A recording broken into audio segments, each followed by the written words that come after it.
As first, I would like to welcome Jeannette Morath. Jeannette Morath is founder and CEO of reCIRCLE, a company that replaces one-way by reusable packaging. She will give us an answer to the question, which skills does a business change maker need? Please, Jeannette. Hello, everybody. Can you hear me? Good. Thanks for the invitation. I'm here from the business side because sustainability can also and should also be a business. Who does not know these containers? So everybody knows. Wow, that's the first time. That's so cool. Well, maybe it's also the bubble, I guess. Huh? Yeah. Which skills does a business change maker need? In my description, I wrote it's from vision to reality, because I haven't studied. I did a master's degree with 45 years. When I was young, I was traveling a lot and learned a lot about the problem I'm solving today. But I couldn't have solved this without the right knowledge. And this is really important. We get this at the very beginning when we start defining our future. And I mean, let's face it, the students of today that are the managers of tomorrow. And if sustainability is not embedded in our thinking, we will not be able to turn this heat down. And I'm really afraid, because I just was traveling to Canada, and I mean, it's crazy what waste they have. Even in the breakfast room, they had single-use packaging. They were driving for 5 minutes to go to the grocery store, and there is absolutely no knowledge about this. And we need to change this. We need to change this now. We can't wait. And so that's just a little bit why I really think that the solid education is really important, and we have to do it now. We cannot wait 10 years for this. And so in the following slides, I will show you what I learned and how I think it should be applied, like sustainability know-how should be transferred to the students who do economic studies, because it's all about money, let's face it.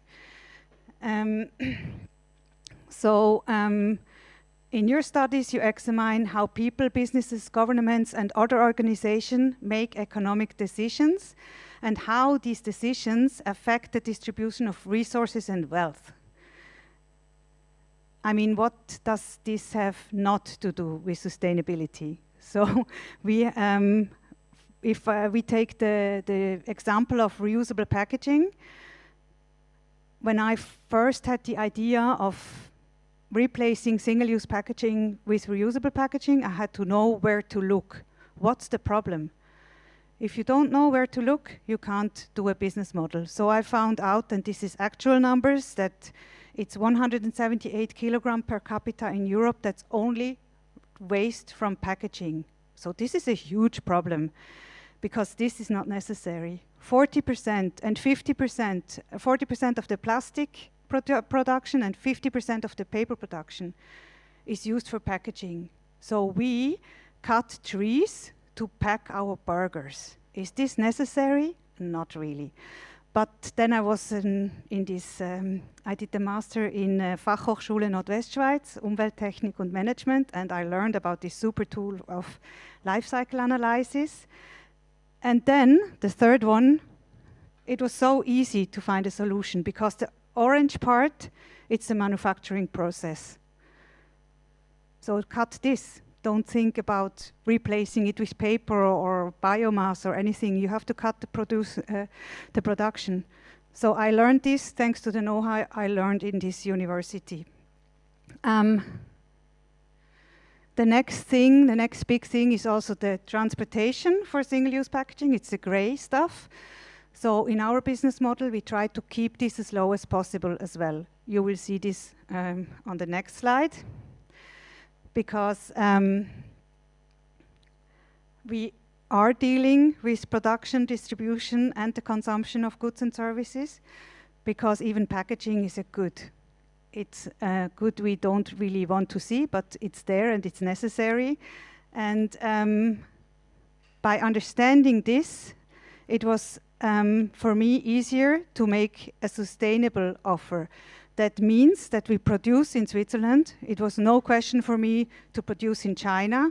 We transport it to the restaurants by post, and we buy we buy a climate scent. So it's we take off we compensate the climate issues, and then it turns in the restaurants and the customers. So there is no transportation, or not much, during the whole circle. So this is very important, because if I would transport this, for example, to be washed in, let's say, Austria or something, like some do, then the impact would not be the same anymore. So this is things that I learned. And then also we made it very high quality, because in the life cycle analysis we saw the longer it's used, the better it is. So we have no cheap plastic. We have a really expensive plastic and really long lasting. The ones who have one know that. It's tight. It's something people want. So we kind of have this freedom to have its own product, but you can give it back anywhere in the network. And the network and the working together, that's also something very important, the visibility. That's, by the way, why we chose this color. For the people who don't know, it is to be visible. And of course, I told you, it's all about money, making money, because if you have a branch solution, you cannot be financed by subsidies or by Spenden or something. You need to have a business model, and also this I learned thanks to very smart people from universities, because I knew that it had to be cheaper than single-use packaging, but we still should cover our cost. So that's why I decided to make a high price for the deposit. So we have a big markup there, and people won't throw it away. That's the nice side effect. And then we have for the restaurants an annual fee. So the worn-out pieces can be replaced. We guarantee stockage, and we always buy back. So it's kind of guaranteed that one day all these products that are outside are exchanged with us, and we can recycle it, so we can close the circle. And so that's our secret. And we have been profitable after 3 years. We had some troubles during COVID because a lot of restaurants went bankrupt and didn't pay our bills, but now we're going up again. We're even expanding, and we see in our vision 100,000 restaurants in Europe and 5 million usages per day. That's our vision. At the moment, we have like not only. At the moment, we already have 60,000 usages per day. Things I also would like that universities teach is that if you have a purpose, it's always easier to really work hard and drive things. So our purpose is that we believe in a waste-free future by offering innovative and sustainable reusable packaging solutions for everyone. This is kind of also for my team, the highway. They can work anything within this purpose. They can decide anything within this purpose. So you don't have to micromanage, so you have more time to do the fun things like coming here and telling you the story, because it's a clear purpose. And this is something you can also learn, how to figure out your purpose. The clear vision, we had a vision from day one that we want that packaging is reused. Of course, where it makes sense. We won't do reusable packaging in the Sahara, but where there is water and where there is civilization, we can do reusable packaging. Waste is eliminated and the environment thrives. That's really important, because I should have written environment and people. So then the mission is also very clear, and you also have to figure this out, because a mission has to be very clear, so you can work straight towards this mission. And for us, it's that we provide reusable packaging to businesses and consumers, and we also want to push forward circular economy, because circular economy is something we talk a lot about it, but we don't do it. We don't give action. In Switzerland, it's only 6.9% of the whole economy, which is circular economy, and I mean, you see, we have a lot of room to grow. We believe in innovation. I mean, you think maybe that this is just a little ball, but this is engineered. This is a really good material. It's stackable, it's washable, it's dryable, it's aired, it's recyclable, it's made for restaurants, so it's engineered. And also the cup. So it's innovative, and also our idea of this network was very innovative. Now we have a lot of followers. We believe in partnerships, and we totally believe in education. And if you go to our website, you will see there is a lot of know-how about packaging. And the most important is that you need a good team. And I think universities are a good ground to learn teamwork and to learn to work together to go forward. And for me, without the team, we couldn't have reached what we have reached today. So my bitte to you is please include sustainable know-how into your studies. Thank you.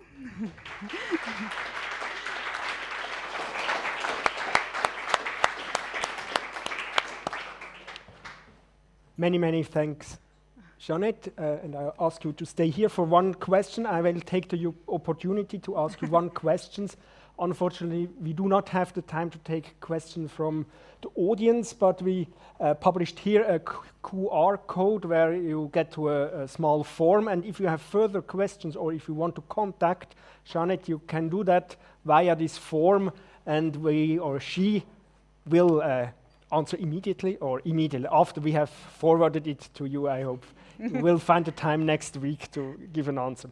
But you talked about purpose, about a good team, but in the beginning you talked about money. It's all about money, and I think, or if I understood it correctly, you find a good case, in your case, using reusable packaging that gives also a good working example of combining profitability and environmental sustainability. But as we know, there are many cases where we observe an obvious contradiction between, let's say, ecological requirements and the economic logic that we all know that calls for constant growth in sales, profits, or even GDP. I'm, for example, thinking of clothes that we buy and throw away after 1 year, and the industry really pushing this kind of behavior.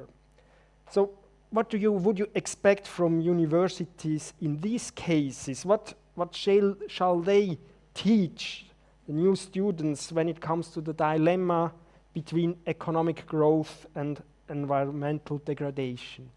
Do you have an advice there, or an ask at universities?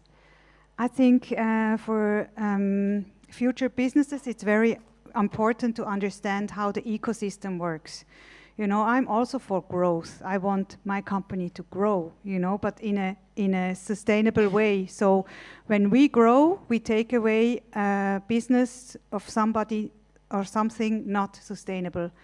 And I'm sure that can be a lot of business models like this, and we see them emerging, like Rework, for example. They do new clothes out of old clothes, you know, or all these clothes circles, or Revendo, and these other new business models. I mean, we maybe have to tackle the students that they can start thinking out of the box, like a light as a service, a wash machine as a service, a carpet as a service. There is many new business ideas.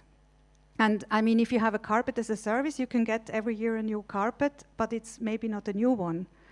So I think we just need to get out of our box thinking and try new things. And please work with startups because they have great ideas. Many, many thanks for your intervention. And